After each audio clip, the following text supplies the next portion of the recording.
আমাকে সম্ভবত আপনারা দেখতে পাচ্ছেন বা আমি স্পটলাইট অ্যাড করে দিয়েছি আর কি এখান থেকে। তো আমার চেহারা স্রোত খুব সম্ভবত খুব একটা সুন্দর দেখা যাবে না, কারণ এই পেছনের স্ক্রিনটা যেন খুব সুন্দর মতো দেখা যায় এবং প্রশ্নগুলো যেন খুব ভালো দেখা যায়, এই জন্যই বেসিকলি আমার চেষ্টাটা ছিল। তো আশা করি প্রশ্নগুলো বোঝা যাচ্ছে নাকি যা আছে লেখা এখানে। তো আপনারা যারা আজকে পরীক্ষা দিয়েছেন সবাই আশা করছি ভালো পরীক্ষা দিয়েছেন এবং আপনাদের পরীক্ষা ভালো হয়েছে, আপনারা যথেষ্ট উত্তর করেছেন। আপনাদেরকে যাদের সাথে আমার সরাসরি দেখা হয়েছে, কথা হয়েছে, অথবা যাদের সাথে আমার সরাসরি দেখা হয়নি কিন্তু অনলাইনে বিভিন্ন সময় আমাকে দেখেছেন, আমি জেনেসিস এর ক্লাস নিয়েছি, তাদেরকে আমি বারবার করেই বলেছিলাম যে কিছু টপিক পড়লে আপনাদের স্ট্রেংথের জায়গাগুলো খুঁজে বের করেন। আমি বলেছিলাম যে যদি আপনারা কিছু টপিক একদম খুব ভালো মতো প্রস্তুতি নিয়ে যেতে পারেন, কিছু বিষয়ে যদি খুব ভালো মতো প্রস্তুতি নিয়ে যেতে পারেন, তাহলে আপনাদের প্রিলি ক্লিয়ার হয়ে যাবে। আপনাদেরকে বলেছিলাম যে আপনারা 200 নাম্বারের জন্য সমানভাবে পড়তে পারবেন না। কোথায় আপনার স্ট্রেংথ, কোন জায়গায় আপনার উইকনেস খুঁজে বের করেন। দরকার হয় উইক কিছু পার্ট আপনি বাদ দিয়ে দেন, আপনি 180-র ফুল প্রস্তুতি নিয়ে যান বা 170-এর ফুল প্রস্তুতি নিয়ে যান। আমি জানি না আপনারা কারা শুনেছিলেন, বাট আজকের প্রশ্ন দেখে বিষয়টা খুব ভালো মতো ক্লিয়ার। এবং আপনারা আসলে এই প্রশ্নে কাটমার্কস কত থাকবে কি থাকবে এগুলো নিয়ে অনেক রকম তর্ক বিতর্ক চলছে। আমি কাটমার্কস নিয়ে কখনোই চিন্তা করি না, আর আমি আপনাদেরকে বলি আপনারাও চিন্তা ভাবনা করবেন না। আপনাদের যাদের পরীক্ষা ভালো হয়েছে বলে আপনারা মনে করছেন, আপনারা তারা অলরেডি মানে রিটেনের জন্য পড়া শুরু করে দেন। আর যারা মনে করছেন না খুব বেশি ভালো হয় নাই, তারা আসলে রিটেনের জন্য পড়েন না, আপনারা আবারও প্রিলির জন্য পড়েন, 47 বিসিএস এর প্রিলির জন্য পড়াশোনা শুরু করেন আর কি আজকের এটার মাধ্যমে। হ্যাঁ, তো আমরা প্রশ্নগুলো একটু দেখি। ওকে, আমরা আমরা একটু প্রশ্নগুলো দেখি। দেখেন প্রথম যে প্রশ্নটা ছিল, প্রথম প্রশ্ন ছিল এই যে পাহাড়পুরের সোমপুর মহাবিহার বাংলার কোন শাসন আমলের স্থাপত্য কীর্তি নিদর্শন। এইসব প্রশ্ন তো ভাইয়া একেবারে মানে কি বলবো, এখন আমাদের যারা এই যে ওয়াজ করে দেখছেন, আমি কালকে আপনারা যদি কেউ আমার সাথে ফেসবুকে যুক্ত থাকেন আপনারা জানবেন যে আমি কালকে একটা ওয়াজের ভিডিও শেয়ার দিয়েছিলাম এবং বলেছিলাম যে এখান থেকে মোটামুটি 2টা প্রশ্ন পাওয়ার পসিবিলিটি আছে। আপনারা যদি আমার সাথে ফেসবুকে যুক্ত নাও থাকেন, আমার ওয়ালে আইসা আজকে ওই ওয়াজটা শুনতে পারেন। আমাদের ঢাকা ইউনিভার্সিটি এক বড় ভাই ওয়াজ করছেন আর কি, একজন বিশিষ্ট মাওলানা উনি। তো সেই ওয়াজে মোটামুটি 2টা না 3টা মতো প্রশ্ন কমন আসছে আর কি। তো গরিবের কথা বাসি হলে ফলে আমারটা বাসি হওয়ার সুযোগ পায় নাই, বড় লোক হয়ে যাচ্ছি আর কি মনে হচ্ছে। দেখেন পাহাড়পুরের এই সোমপুর মহাবিহার বাংলার কোন শাসন আমলের স্থাপত্য কীর্তি নিদর্শন, আমরা জানি যেটা হচ্ছে পাল আমলের স্থাপত্য কীর্তি নিদর্শন। হ্যাঁ, এরপরে দেখেন মুজিবনগর সরকারকে গার্ড অফ অনারের নেতৃত্ব দেন কে। এইটা আপনাদের যখন মুক্তিযুদ্ধের ক্লাস করিয়েছি বা বাংলাদেশের ইতিহাসে 2টা ক্লাস নিয়েছি, এই 2টা ক্লাস থেকে মানে বাংলাদেশের ইতিহাস থেকে যা প্রশ্ন এসেছে 2টা ক্লাসের বাইরে থেকে কোনো প্রশ্ন আসেনি। আপনাদের যাদেরকে বলেছিলাম যে ভাইয়া ক্লাসগুলো করে দেন, ইতিহাস থেকে সরাসরি প্রশ্ন কমন পাওয়া যায়, কারণ মানে সাধারণ জ্ঞানের মধ্যে একমাত্র ইতিহাসটাই হচ্ছে এমন প্রশ্ন যেখান থেকে খুব ইনোভেটিভ প্রশ্ন করার কোনো সুযোগ নাই। কেমনে সুযোগ থাকবে বলেন, ইতিহাস যা ঘটতে হয় ওটা তো ঘটে গেছে, ওটাতে আর কি ইনোভেটিভ প্রশ্ন করবে। হ্যাঁ, প্রশ্ন ইনোভেটিভ 2-1টা আছে এবং খুব কনফিউজিং কিছু কোশ্চেন আছে, সেখানে যাব, বাট এইগুলা ভাই খুব ইজি। কাজে আপনাদেরকে বারবার বলেছিলাম যে এইগুলো একটু ভালো করে পড়েন। মুজিবনগর সরকারকে গার্ড অফ অনার যে দেওয়া হয়েছিল, এই গার্ড অফ অনারটা ডিসাইডেড হয়েছিল একদম যখন শপথ গ্রহণ হয় ওই সময়ে, যেহেতু রাষ্ট্রপতি বা রাষ্ট্রপতির অবর্তমানে যিনি উপরাষ্ট্রপতি হচ্ছেন তাকে গার্ড অফ অনার দেওয়ার একটা ব্যাপার থাকে, তাকে সম্মান দেওয়ার একটা ব্যাপার থাকে। ওই সময় ওখানে মাহবুবউদ্দিন আহমেদ বীর বিক্রম উপস্থিত ছিলেন এবং ওই সময় উনি ছিলেন ওই জায়গার মহকুমার মানে ঝিনাইদহ মহকুমার পুলিশ প্রধান, এবং তিনি সহ আনসারের কিছু সদস্য আর কি, এবং তার সাথে পুলিশের 2-4 জন সদস্য যারা একদম মাহবুবউদ্দিন আহমদ বীর বিক্রমের দেহরক্ষী হিসেবে কাজ করতো, তারা মিলে ওই সময় মুজিবনগর সরকারকে গার্ড অফ অনার দেওয়া হয়েছিল, স্যালুট দেওয়ার যে ব্যাপারটা, অল্প কিছুক্ষণ কসরতের পরে স্যালুট, এরকম ব্যাপারটা। দেখেন পরের যে প্রশ্ন, ঐতিহাসিক 6 দফা দাবিতে কোন 2টি বিষয় কেন্দ্রীয় সরকারের হাতে রাখার প্রস্তাব ছিল। এইটা আপনারা যারা আমার ক্লাস করেছেন একদম মুখে মুখে বলে মনে হয় মিনিমাম 10 বার 6 দফা যখন করাইছি। আমি 6 দফার ক্লাসটা করিয়েছিলাম 45তম বিসিএস এর জন্য 6 দফার ক্লাসটা করিয়েছিলাম গত রমজানে। ওইখানে আমি 6 দফাটা একদম মুখে মুখে বলে বলে বলে বলে মুখস্থ করাই দিছিলাম আপনাদেরকে। আপনারা জানি না 45-এর ক্লাস কে কে করেছিলেন, তারা আছেন কিনা আদৌ এখানে, না থাকলে যারা 46-এর ক্লাস করেছেন হ্যাঁ আপনার মনে থাকার কথা ভাইয়া। ঠিক আছে, আমি একেবারে মানে 6 দফা কোনটা কি সংক্রান্ত দফা, কোন দফায় কি ঘটনা ছিল বিস্তারিত বলে এই দফার সাথে পরের দফাটা কেন রিলেটেড, এই বিষয়গুলো বলেছিলাম। তো এই 6 দফা দাবিতে কেন্দ্রীয় সরকারের হাতে রাখার প্রস্তাব ছিল শুধু 2টা জিনিস, একটা হচ্ছে প্রতিরক্ষা আর একটা হচ্ছে কি পররাষ্ট্র। এই প্রতিরক্ষা আর পররাষ্ট্র এই 2টো বিষয় কেবলমাত্র কেন্দ্রীয় সরকারের হাতে থাকবে, বাদ বাকি সবকিছু চলে যাবে কি প্রাদেশিক সরকারের হাতে। এবং এই কারণেই কিন্তু শেখ মুজিবুর রহমানকে দেশের শত্রু বলে অভিহিত করা হয়েছিল, বলা হয়েছিল যে তিনি পাকিস্তানের অখণ্ডতা তিনি রক্ষা করবেন না বা এই গ্যাঞ্জাম তিনি বাঁধাবেন। এবং এই কারণেই ৬৬ দফার পরে আমরা দেখি শেখ মুজিবুর রহমানকে আগরতলা ষড়যন্ত্র মামলায় জড়িয়ে যে ব্যাপক মানে পাকিস্তানি মানে শাসকরা যে ব্যাপক পরিকল্পনা তাদের, যদিও বাস্তবায়ন হয় নাই। দেখেন বাংলার প্রাচীন জনপদ, আচ্ছা এত বানান ভুল কেন আপনারা কেউ খেয়াল করেছেন? মানে এটা যে বিসিএস এর প্রশ্ন, এটা যে কি পরিমাণ মানহীন একটা প্রশ্ন, আপনারা সব লাফায় লাফায় বিসিএস দিতে চলে যান, বাট আপনারা কি খেয়াল করেছেন যে এই প্রশ্নটাতে কি পরিমাণ বানান ভুল? এবং শুধু বানান ভুল না, মানে নর্মাল ধরেন বানান ভুল, কিছু বানান ভুল থাকে হার্মলেস আর কিছু বানান ভুল থাকে খুবই হার্মফুল, মানে যেগুলা দেখলে গায়ের মধ্যে শিরশির করে, একটা ইরিটেশন আসে, এরকম কিছু ভুল আছে এখানে। দেখেন এখানে প্রশ্ন করেছে যে বাংলার প্রাচীন জনপদ, ঠিক আছে? দেখেন মানে কি আশ্চর্যজনক ব্যাপার, এই প্রশ্নের প্রুফ যে ব্যক্তি করেছেন তার আমার দেখার ইচ্ছা যে পিএসসি প্রশ্নের প্রুফ করার দায়িত্ব আসলে কারে দেয়। মানে অকাট মূর্খ লোকজন এবং এবং মানে কি বলবো অযোগ্য লোকজন যে রাষ্ট্রের প্রত্যেকটা স্তরে স্তরে ঢুকে বসে আছে, এটার একটা মানে উল্লেখযোগ্য নিদর্শন হইতেছে যে এখানে বাংলা প্রাচীন জনপদ লেখা, যেখানে এটা হবে জনপদ, জনপদকে তারা জনপথ লিখছে। ভাবেন অর্থ চেঞ্জ হয়ে গেছে এটা। হ্যাঁ, বাংলার প্রাচীন জনপদ হরিকেল এর বর্তমান নাম কি? এখানে দিচ্ছে জনপদ, হরিকেলের বর্তমান নাম কি? বাংলার প্রাচীন জনপদ হরিকেলের বর্তমান নাম কি? দেখেন হরিকেলটা ছিল হচ্ছে কি বাংলাদেশের যে দুইটা বড় বড় পার্বত্য অঞ্চল, সেই দুইটা পার্বত্য অঞ্চল নিয়ে, তাই না? আমরা সবসময় বলেছি যে বাংলাদেশের একদম উপরের পাশে এখানে যে এক্সটেনশনটা আছে আর নিচের দিকে নাইমা এখানে যেটা আছে, তার মানে এখানে হচ্ছে সিলেট আর এই জায়গায় হচ্ছে পার্বত্য চট্টগ্রাম। এই জায়গাটাই ছিল মূলত কিসের মধ্যে? হরিকেলের মধ্যে, তাই না? সিলেটের পার্বত্য অঞ্চল, চট্টগ্রামের পার্বত্য অঞ্চল, এটা ছিল হরিকেলের মধ্যে। আচ্ছা এখানে একটু ভুল হয়ে গেছে, মানে এই যে ভুল হয়ে গেছে, মানে কুমিল্লাটা আসলে আর একটু ভিতরের দিকে, কুমিল্লা ছিল ত্রিপুরার মধ্যে। তাহলে দেখেন এই সিলেট আর এই আপনার হচ্ছে চট্টগ্রাম, এটা হচ্ছে কি হরিকেলের মধ্যে আর কি। যাই হোক এটা আমি মুছে দিই তাহলে আপনাদের দেখতে সুবিধা হবে। ওকে দেখেন এরপরে দেখেন বাংলাদেশের কোন বিভাগে জনসংখ্যার ঘনত্ব সবচেয়ে কম? বাংলাদেশের কোন বিভাগে জনসংখ্যার ঘনত্ব সবচেয়ে কম? অপশন আছে সিলেট, খুলনা, বরিশাল, চট্টগ্রাম। মনে রাখেন লেখাপড়া ভালো যে এখানে সেইখানে, আমরা ছোটবেলায় সমাজ বইয়ে পড়ছি না যে এই যে আপনার জনসংখ্যা বৃদ্ধির কারণ কি, হ্যাঁ এই যে শিক্ষিত না হওয়া, হ্যাঁ মানে কম শিক্ষিত লোকজনের মধ্যে জনসংখ্যা বৃদ্ধির হার বেশি, তারপরে বিনোদনের অভাব ইত্যাদি ইত্যাদি, আমরা জনসংখ্যা বৃদ্ধির হার বেড়ে যাওয়ার কারণ হিসেবে পড়ছি। তো দেখেন এইখানে মনে রাখবেন যে বরিশাল লোক মানে বিভাগের লোকজন বেশি শিক্ষিত, এবং তাদের ওখানে জনসংখ্যার ঘনত্ব সবচেয়ে কম, ঠিক আছে? এরপরে দেখেন ট্রেডিং কর্পোরেশন অফ বাংলাদেশ কোন মন্ত্রণালয়ের আওতাভুক্ত? ট্রেডিং কর্পোরেশন অফ বাংলাদেশ এইটা কোন মন্ত্রণালয়? আপনারা এটা দাগাইছেন, কি দাগাইছেন বলেন তো? এইখানে এই ট্রেডিং কর্পোরেশন অফ বাংলাদেশ নিয়ে দেখলাম যে ফেসবুকে ব্যাপক তর্ক বিতর্ক চলতেছে, অথচ গুগল করলে উত্তর পাওয়া যায়। আপনারা কি দাগাইছেন আজকে যারা পরীক্ষা দিয়ে আসছেন? বাণিজ্য দাগিয়েছি ভাইয়া। কি দাগিয়েছেন? বাণিজ্য দাগিয়েছেন, ভেরি গুড, আপনাদের হয়েছে হয়েছে, ঠিক আছে, বাণিজ্য দাগাইছেন, ভালো কাজ করছেন, ঠিক আছে। অনেকে এটা এটা মানে ট্রেডিং দেখার পরে মানুষ কেমনে শিল্প দাগায় এই বিষয়টা আমার মাথায় আসে না। যাই হোক, যারাই দাগিয়েছেন শিল্প ভাই ভুল হয়েছে, এটা হচ্ছে বাণিজ্য মন্ত্রণালয়ের আওতাভুক্ত। বাংলাদেশ সরকার কোন উৎস থেকে সর্বোচ্চ রাজস্ব আয় করে? আমরা জানি যে বাংলাদেশে একবার একটা বড় আন্দোলন হয়েছিল, আপনারা তো জানেন তাই না? এই যে কোটা রিফরমেশনের আগে আরেকটা বড় আন্দোলন হয়েছিল, সেই আন্দোলনটা হচ্ছে আপনার ওই যে শিক্ষাকে বাণিজ্যিকরণের বিরুদ্ধে। তখন আবুল মাল আব্দুল মুহিত সাহেব আমাদের অর্থমন্ত্রী ছিলেন এবং তিনি প্রথম ওই যে আপনার শিক্ষার উপরে মানে প্রাইভেট ইউনিভার্সিটিতে যারা পড়ে তাদের ওই টাকার উপরে যে টাকাটা তারা দেবেন ওই টাকার উপরেও তাদেরকে ভ্যাট দিতে হবে, এরকম একটা প্রস্তাবনা যখন দিয়েছিলেন সেটার বিরুদ্ধে স্টুডেন্টরা আন্দোলন করেছিল। তখন সব বাসে টাসে লিখে দিয়েছিল নো ভ্যাট অন এডুকেশন ইত্যাদি ইত্যাদি এরকম। তো এই ভ্যাট যেটা মূল্য সংযোজন কর যেটা, এটা হচ্ছে বাংলাদেশ সরকার মানে এই উৎস থেকে সবচেয়ে বেশি রাজস্ব আয় করে। এবং গেস হোয়াট, এই যে বাংলাদেশের যে উন্নয়ন প্রকল্পগুলো হচ্ছে সরকারের নেতৃত্বে, এটার একটা বড় যোগানদাতা হচ্ছে এই মূল্য সংযোজন করগুলো। হ্যাঁ, কর এবং রাজস্বের পরিমাণ প্রচুর পরিমাণে বাড়ানো হয়েছে দেখেন।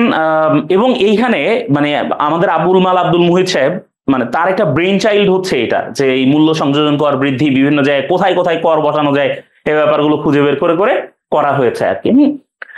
ভালো একটা দেশ যদি সেবা দেয় এবং যদি গুড গভর্নেন্স ক্রিয়েট করে তাহলে আসলে ওই দেশের জন্য বেশি পরিমাণে কর নেয়ার বা বেশি পরিমাণে ট্যাক্স নেওয়ার কোনো বিকল্প নাই। আপনারা এই যে আমরা যেগুলো উন্নত দেশ হিসেবে বিবেচনা করি, যেমন ধরেন স্ক্যান্ডিনেভিয়ান দেশগুলাই যে নরওয়ে, সুইডেন, ফিনল্যান্ড, ডেনমার্ক, তাই না, এইসব জায়গায় কিন্তু দেখবেন প্রচুর পরিমাণে তারা নর্মালি হচ্ছে আপনার কর দেয় 30% থেকে শুরু করে, হ্যাঁ, কর দেয়া বিনিময়ে রাষ্ট্র তাদেরকে খুব ভালো মতো টেক কেয়ার করে। আর আমাদের তো করের স্তর আপনারা জানেন বেশ নিচু পর্যন্ত আছে, তাই না? তো যদি রাষ্ট্র আমাদের দেখভাল করে তাহলে রাষ্ট্র আমাদের কাছ থেকে কর নেবে বেশি, নাহলে রাষ্ট্র কইতে টাকা বানাবে বলেন? রাষ্ট্রের তো আর টাকা বানানোর জায়গা নাই। দেখেন, মারমাদের সবচেয়ে বড় উৎসবের নাম কি? মারমাদের সবচেয়ে বড় উৎসবের নাম কি বলেন দেখি, আপনারা বলেন। এটা আর আমি কি বলবো, এটা যদি আপনারা না পারেন তাইলে আসলে বলার কিছু নাই। আমরা ত্রিপুরা, মারমা, চাকমা পড়েছি না, তাই না? বৈশুখ, সাংগ্রাই, বিজু পড়েছি না? ত্রিপুরা, মারমা, চাকমা, ত্রিমাচা পড়ে বৈশুখ, সাংগ্রাই, বিজু, বৈশাখী বলা হয় তিনজনের উৎসবকে একত্রে। তাহলে ত্রিপুরাদের কি বৈশুখ, তাহলে মারমাদের কি সাংগ্রাই, আর চাকমাদের কি বিজু। তাইলে এইখানে আমরা দেখছি মারমাদের সবচেয়ে বড় উৎসব কোনটা বলেন? সাংরাই। Sangrai, very good, Sangrai. বিশ্বকাপ ক্রিকেট 2023-এ বাংলাদেশের কোন খেলোয়াড় সর্বোচ্চ রান করেন? বিশ্বকাপ ক্রিকেট 2023-এ বাংলাদেশের কোন খেলোয়াড়, আসলে বাংলাদেশের খেলোয়াড়রা যে রান করে ক্রিকেটে এটাই তো আমরা ভুলে গেছি। হ্যাঁ, আপনারা কি দেখাইছেন এটা 2023-এ কোন খেলোয়াড় সবচেয়ে বেশি রান করছে বলেন দেখি? ভাই ভয়ে দাগাই নাই, সত্যি কথা যেটা। আচ্ছা, এটা আপনারা ভয়ে দাগান নাই?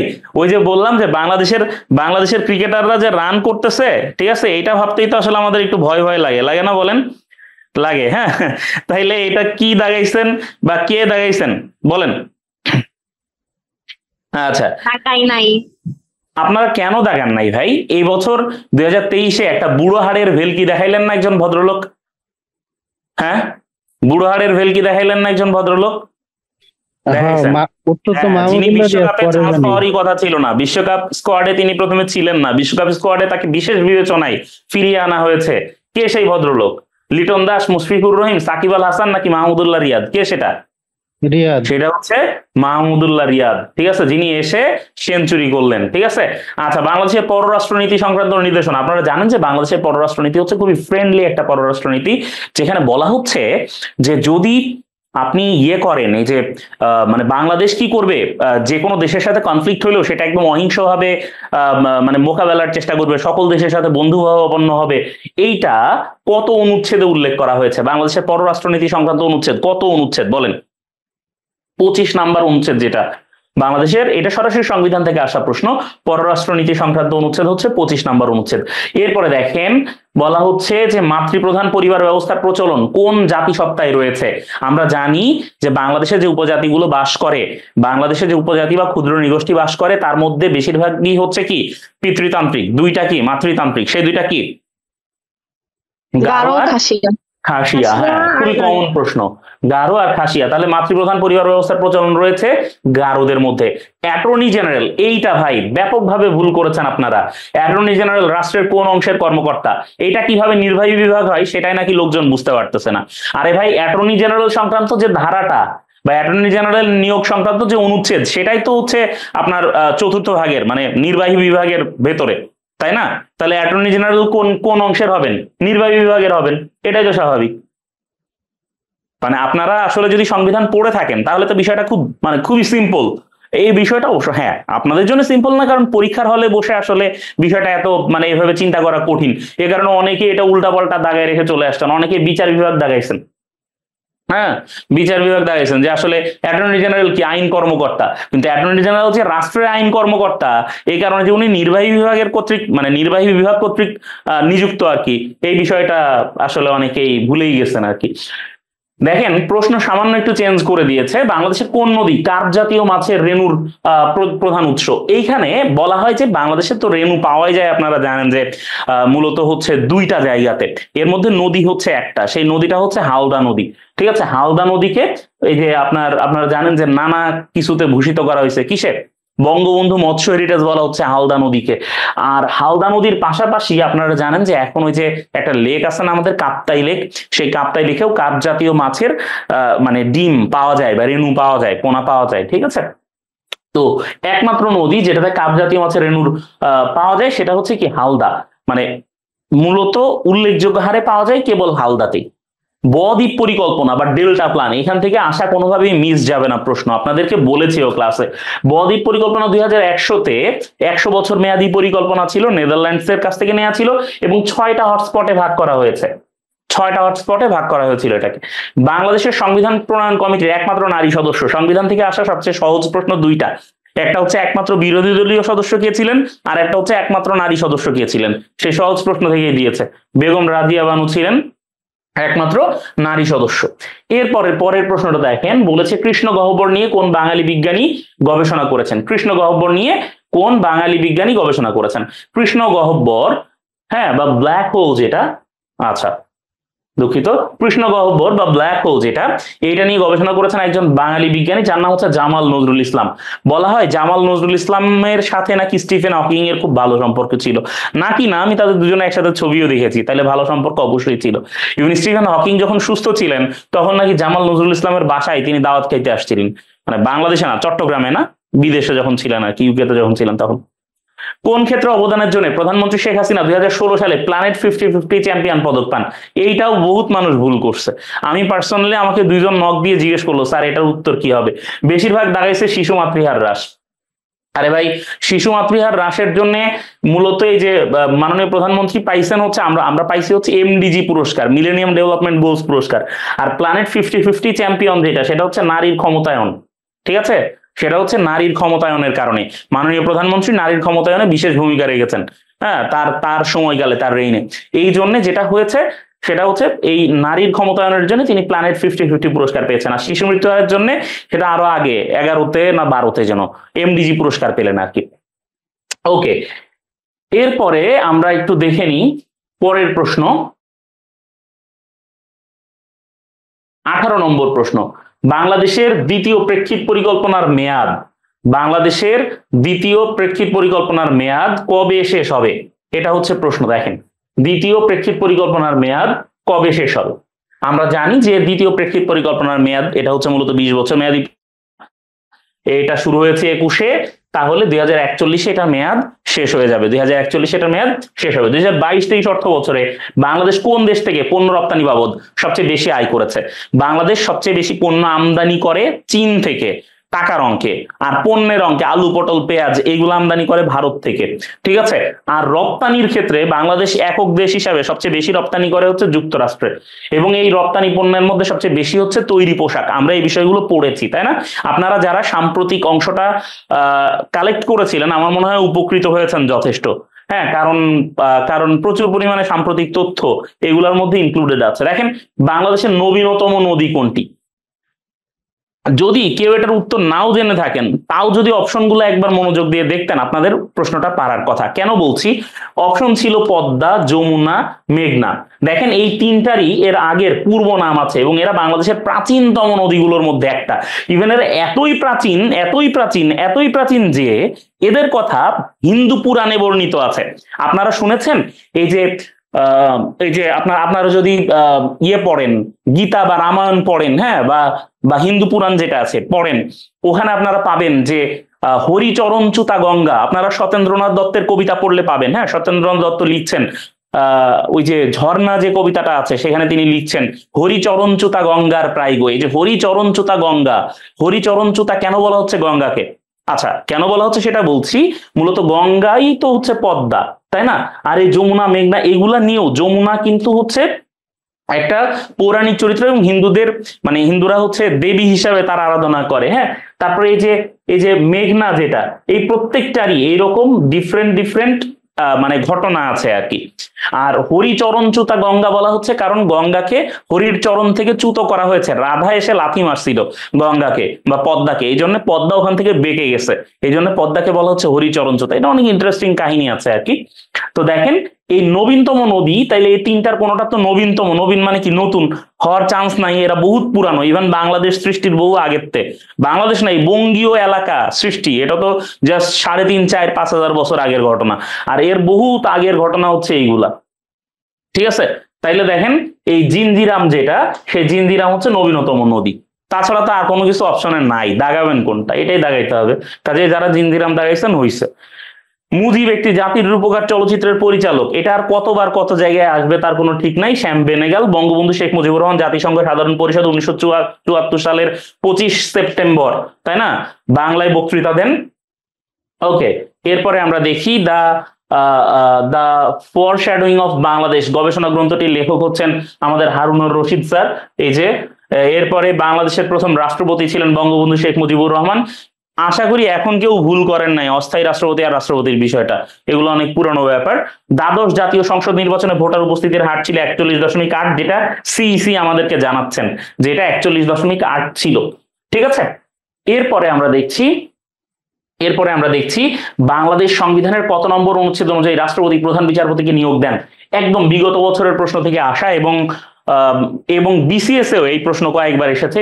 95 নাম্বার অনুচ্ছেদ অনুযায়ী 1954 যুক্তফ্রন্ট নির্বাচনে যুক্তফ্রন্ট আসন লাভ করেছিল 223টা, আর সংরক্ষিত আসন 13টা, মোট 236টা, তাই না? তো 223টা হচ্ছে কি, এটা হচ্ছে মানে সংরক্ষিত বাদে যে আসন, সেটা মানে নির্বাচনের মাধ্যমে নির্বাচিত আসন 223টা। বাংলাদেশ সর্বাধিক জনশক্তি রপ্তানি করে কোন দেশে? আচ্ছা, এইটা নিয়ে একটা ব্যাপক কনফিউশন আছে। দেখেন, এইটা খুবই কনফিউজিং একটা কোশ্চেন। বাংলাদেশ নর্মালি এখন পর্যন্ত সবচেয়ে বেশি জনশক্তি রপ্তানি করেছে, সৌদি আরবে। বাংলাদেশ এখন পর্যন্ত যত জনশক্তি রপ্তানি করেছে তার 55% থেকে 56%, বাংলাদেশ পররাষ্ট্র মন্ত্রণালয়ের একটা সমীক্ষা অনুযায়ী এই 55 থেকে 56% শুধুমাত্র সৌদি আরবে পাঠিয়েছে, আর বাদ বাকি 45% বাদ বাকি যত দেশ আছে সব মিলায়ে পাঠাইছে। ইভেন আপনাদের যদি আত্মীয় স্বজন পরিবার পরিজন কেউ বাইরে যায়, তাইলে মূলত বেশিরভাগ কিন্তু তারা সৌদি আরবে যায়, তাই না? যে খেজুর আর হচ্ছে এই যে আপনার নিয়ে আসে, জমজমের পানি নিয়ে আসে আসার সময়, তাই না? আমার চাচাও গিয়েছিলেন। দেখেন, এখন কনফিউশনটা কি হচ্ছে? কনফিউশন হচ্ছে যে এই প্রশ্নটা কি আসলে রিসেন্ট, একেবারে সাম্প্রতিক সময়ের হিসাব যদি আমরা করি, আমরা দেখতে পাই যে 2023-এ সবচেয়ে বেশি জনশক্তি সৌদি আরবে যায়নি, সবচেয়ে বেশি জনশক্তি গিয়েছে সংযুক্ত আরব আমিরাতে। এই বিষয় নিয়ে একটা কনফিউশন যে আসলে এখানে উত্তর আসলে কোনটা হবে বা কোনটা নিয়েছে। কাজে দুইটাই আসলে উত্তর হওয়ার পসিবিলিটি আছে, তবে যে একদম যদি আসে রিসেন্ট হিসাবটা ধরে, তাহলে হবে সংযুক্ত আরব আমিরাত। আর যদি এখন পর্যন্ত সবচেয়ে বেশি জনশক্তি রপ্তানি করেছে কোথায়, তাহলে হবে সৌদি আরব। এখন পিএসসি কোনটা উত্তর হিসেবে নিবে এটা দেখার বিষয়। কতজন নারী 2023 সালে বেগম রোকেয়া পদক পেয়েছেন? একেবারে মানে কি বলবো, পদক দিল, এমন একটা পদকের কাহিনী দিল, মানে খুবই হাস্যকর এই বিষয়টা। হ্যাঁ, দেখেন, কারণ এত পদক নিয়ে আমরা চিন্তা ভাবনা করেছি। ইভেন আমরা তো ভেবেছিলাম ম্যাক্সেসে পদক থেকে আসবে, করভি রাকসান ছিলেন, হ্যাঁ, জাগো ফাউন্ডেশন ছিল, ওখান থেকে প্রশ্ন আসার পসিবিলিটি ছিল। সেখান থেকে দেখেন বেগম রোকেয়া পদকের থেকে 2023-এর রোকেয়া পদক পেয়েছেন কতজন নারী, সেটা নিয়ে একটা প্রশ্ন দিয়ে দিল। দেখেন, 5 জন নারী, আচ্ছা 5 জন নারী এই বেগম রোকেয়া পদক পেয়েছেন 2023-এ। বাংলাদেশ প্রথম ওয়ানডে এবং টেস্ট সিরিজ জয় করেছে যত দোষ নন্দ ঘোষ, জিম্বাবুয়ে ঘোষ তার বিরুদ্ধে। ওকে, এই ছিল বাংলাদেশ অংশের বিষয়ে। বাংলাদেশ অংশে মোটামুটি 2 বা 3টা প্রশ্ন বাদে আর সবার সব প্রশ্ন পারা উচিত, কারণ আমাদের ক্লাস থেকে এসেছে প্রশ্ন, মানে একেবারে ক্লাস থেকেই প্রশ্ন এসেছে। কোনো মানে আপনাকে বাইরের হাজার হাজার বই পড়তে হবে এইটার কোনো দরকারই ছিল না এই মিনিমাম বাংলাদেশ অংশের এই 30টা প্রশ্নের জন্য। আপনারা ক্লাসেই বেশিরভাগ প্রশ্ন পেয়েছেন। যদি কেউ অবিশ্বাস করে থাকেন, আমার মনে হয় আপনাদের কাছে ভিডিও ক্লাসগুলো আছে, আপনারা ভিডিও ক্লাসগুলো একটু দেখে নেবেন বাংলাদেশ অংশে। ঠিক আছে, ওকে, তাইলে এই পর্যন্ত আপনারা বইলা। এরপরে আমরা চলে যাই আন্তর্জাতিক অংশ সমাধান করতে।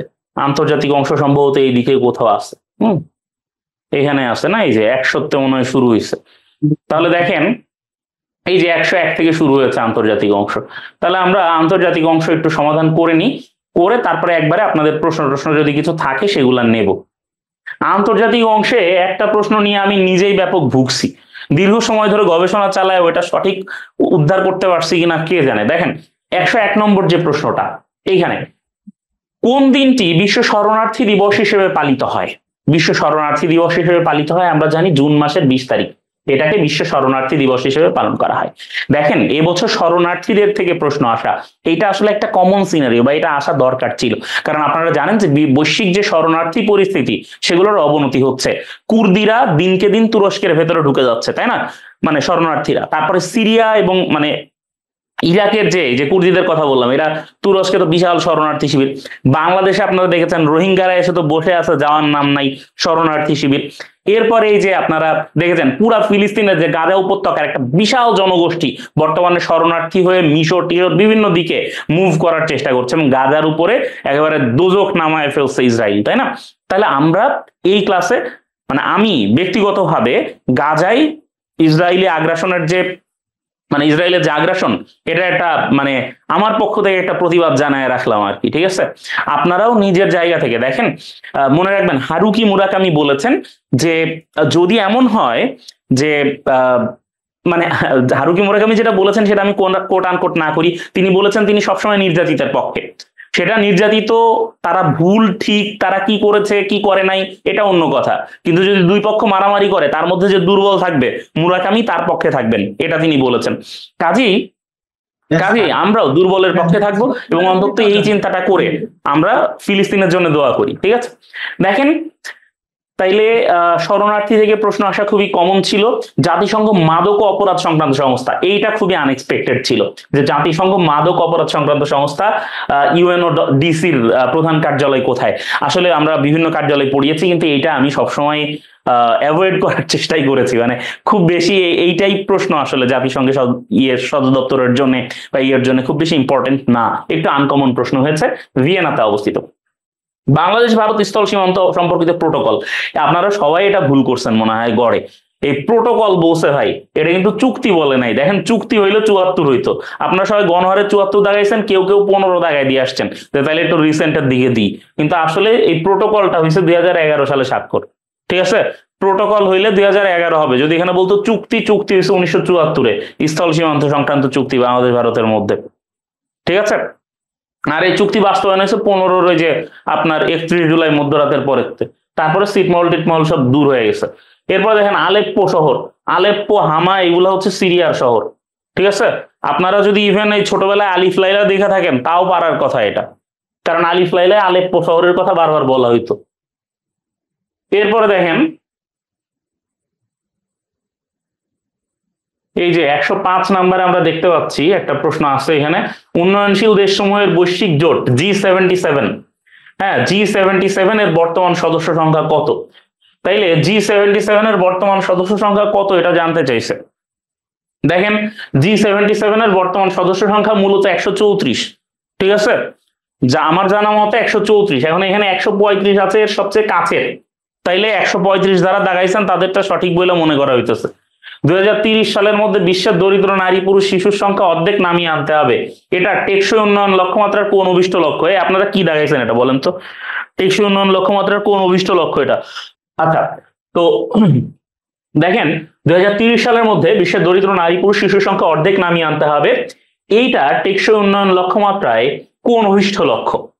এটা হচ্ছে 1.2, যেটা এই অভিষ্ট লক্ষ্যে বলা হচ্ছে 2030 সালের মধ্যে বিশ্বের যে দরিদ্র নারী পুরুষ এবং শিশু সংখ্যা অর্ধেক করে ফেলবে। অর্ধেক করে ফেলবে কিভাবে ভাই? অর্ধেক লোকজনকে মেরে ফেলবে, তাইলেই তো অর্ধেকে নেমে আসবে, তাই না? দরিদ্র খুঁজে খুঁজে মেরে ফেলতে হবে, তাহলেও তো অর্ধেকে নেমে আসে। আসলে তার না, মূল ব্যাপার হচ্ছে মানে চরম দারিদ্রতা, যেটা এই চরম দারিদ্রতা থেকে আস্তে আস্তে দেশগুলোকে মুক্ত করার চেষ্টা করছে। হ্যাঁ, এবং আপনারা জানবেন বা জানলে হয়তো খুশি হবেন, 2021-এ চীন, হ্যাঁ এই যে পৃথিবীর সবচেয়ে মানে কি বলবো বড় জনসংখ্যা, যদি এখন ইন্ডিয়া, তারপরও মানে বড় জনসংখ্যার দেশগুলোর মধ্যে একটা, এই চীন কিন্তু চরম দারিদ্র মুক্তির ঘোষণা দিয়েছে। হ্যাঁ, তার মানে আস্তে আস্তে এটা বাস্তবায়িত হচ্ছে। এরপরে দেখেন বৈশ্বিক উন্নয়ন উদ্যোক্তার প্রস্তাবককে, বৈশ্বিক উন্নয়ন উদ্যোক্তার প্রস্তাবক দেশ হচ্ছে চীন। বাংলাদেশ কত সালে আন্তর্জাতিক শ্রম সংস্থার সদস্যপদ লাভ করে? বাংলাদেশ 1972 সালে আন্তর্জাতিক শ্রম সংস্থার সদস্যপদ লাভ করেছিল এবং একেবারে মানে একদম প্রথম দিককার, হ্যাঁ মানে এই হচ্ছে এই আন্তর্জাতিক শ্রম সংস্থা আর কি, যেটা সদস্য বাংলাদেশ হয়েছিল। বাংলাদেশের অভিবাসী নারী শ্রমিকদের সর্বাধিক গন্তব্যস্থল কোথায়? অভিবাসী নারী শ্রমিকরা সবচেয়ে বেশি কোথায় যাচ্ছে? সৌদি আরবে যাচ্ছে। সেখানে বাসা বাড়িতে কাজ করতে যাচ্ছে এবং নারী শ্রমিকদের সাথে খুব ভালো আচরণ সেইখানকার শেখরা করছে না।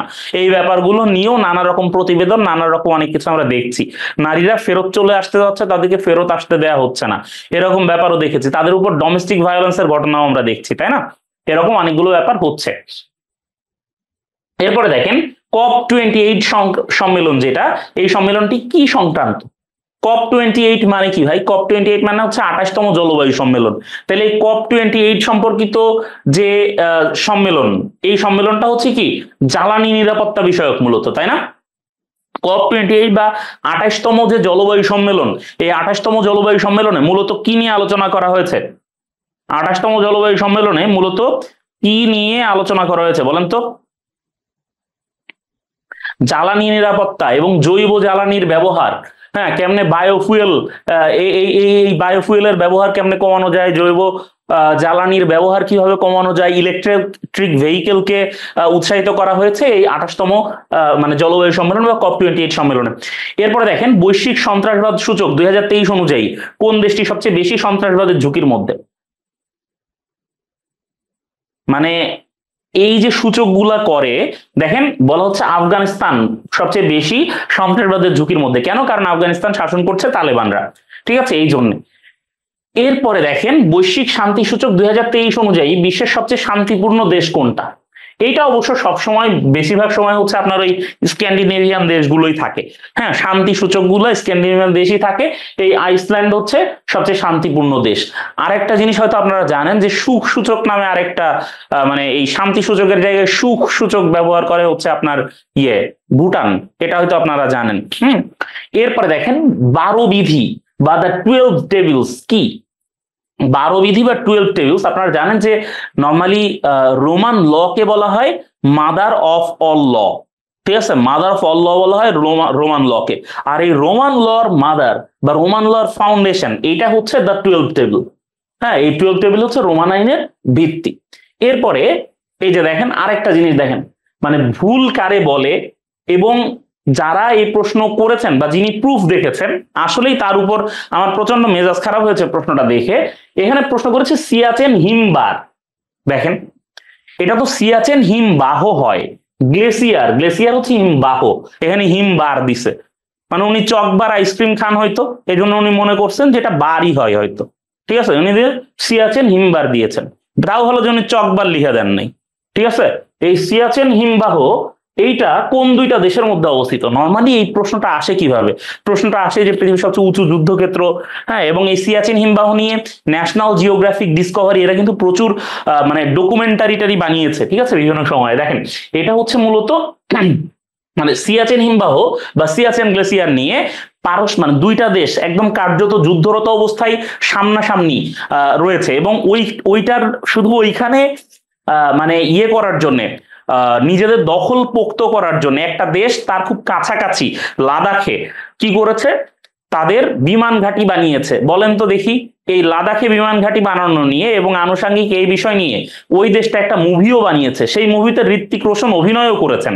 আপনারা বলতে পারবেন যে কোন দেশের কথা আমি বলছি? মানে এটা তো ভারত পাকিস্তান, ঠিক আছে, আমি ভারতের কথা বলছিলাম। ভারত আপনারা জানেন রিসেন্টলি মুভি বানিয়েছে, ঋত্বিক রোশন এবং দীপিকা পাডুকোন অভিনয় করেছেন সেইখানে। হ্যাঁ, তারা দুজনই ওই যে ফাইটারের মানে পাইলট হিসেবে অভিনয় করেছেন, ঠিক আছে? তো এইটা হচ্ছে মূলত ভারত আর পাকিস্তান, সিয়াচেন হিমবাহ যেটা, এটা হচ্ছে ভারত পাকিস্তানের মধ্যে একটা যুদ্ধক্ষেত্র, ঠিক আছে, একেবারে খুব উঁচুতে। আচ্ছা, টেকসই উন্নয়ন লক্ষ্যমাত্রা বা এসডিজির চতুর্থ লক্ষ্যমাত্রা কোনটি? এই চতুর্থ লক্ষ্যমাত্রা হচ্ছে মানসম্মত শিক্ষা বা কোয়ালিটি এডুকেশন ফর অল, এটা হচ্ছে এসডিজির চতুর্থ লক্ষ্যমাত্রা। দেখেন জৈব নিরাপত্তা বিষয়ক biosafety to the convention on biological diversity, এইটা মূলত কোন প্রোটোকলের মধ্যে? এই আপনাদেরকে এই প্রোটোকল আমি পড়িয়েছি, বলেন আপনারা কোন প্রোটোকলের মধ্যে এটা? জৈব নিরাপত্তা বিষয়ক চুক্তি, বলেন। খুবই ইজি, খুবই ইজি, আপনাদেরকে পড়িয়েছি এটা এবং ধরে ধরে পড়িয়েছি। জৈব নিরাপত্তা আপনারা যে আপনাদের প্রশ্ন করে দিয়েছি এটা, আপনারা সেই প্রশ্নে পরীক্ষা দিয়েছেন। দেখেন জৈব নিরাপত্তা বিষয়ক বা এই biosafety to the convention on biological diversity হচ্ছে কার্টাগেনা প্রোটোকলে, এই কার্টাগোনা প্রোটোকলের মধ্যে এটা অন্তর্ভুক্ত। ফ্রাইডে ফর ফিউচার, ওই যে গ্রেটা থানবার্গ নামে যে 14-15 বছর বয়সী মেয়েটা আন্দোলন করছে এবং বলছে যে মানে তারা একদম স্কুলেই যাবে না, বুঝছেন, যতক্ষণ পর্যন্ত এই পরিবেশ পরিস্থিতি ঠিক না হবে। এই ফ্রাইডে ফর ফিউচার এটা তাহলে কোন ধরনের আন্দোলন? মূলত আমি বলেছি পরিবেশ পরিস্থিতি ঠিক না হওয়া পর্যন্ত যাবে না, তাহলে এটা হচ্ছে একটা পরিবেশবাদী আন্দোলন। ওই যে গ্রেটা থানবার্গ নামে সে হচ্ছে এই ফ্রাইডে ফর ফিউচার আন্দোলনের মানে মূল মূল স্তম্ভ, মানে মূল মূল কি বলবো, মূল আন্দোলনকারী সে আর কি। দেখেন আন্তর্জাতিক আদালতের সভাপতির মেয়াদকাল কত বছর? আপনারা জানেন ইন্টারন্যাশনাল কোর্ট অফ জাস্টিস বা আইসিজে এর সদর দপ্তর হচ্ছে নেদারল্যান্ডের হেগ শহরে, এবং এইখানে বিচারপতি থাকেন মোট 15 জন, তাদের মেয়াদ থাকে 9 বছর করে। আর সেই বিচারপতিদের মধ্যে একজন করে সভাপতি বানানো হয়, সেই সভাপতির মেয়াদ থাকে 3 বছর। তাহলে আইসিজে বা আন্তর্জাতিক আদালতের সভাপতির মেয়াদ থাকে 3 বছর। এরপরে বলেছে পরের পৃষ্ঠা দ্রষ্টব্য, তার মানে পরের পৃষ্ঠায় কিছু আছে মনে হয়, আর দুটো প্রশ্ন না, আমরা একটু দেখে নিই।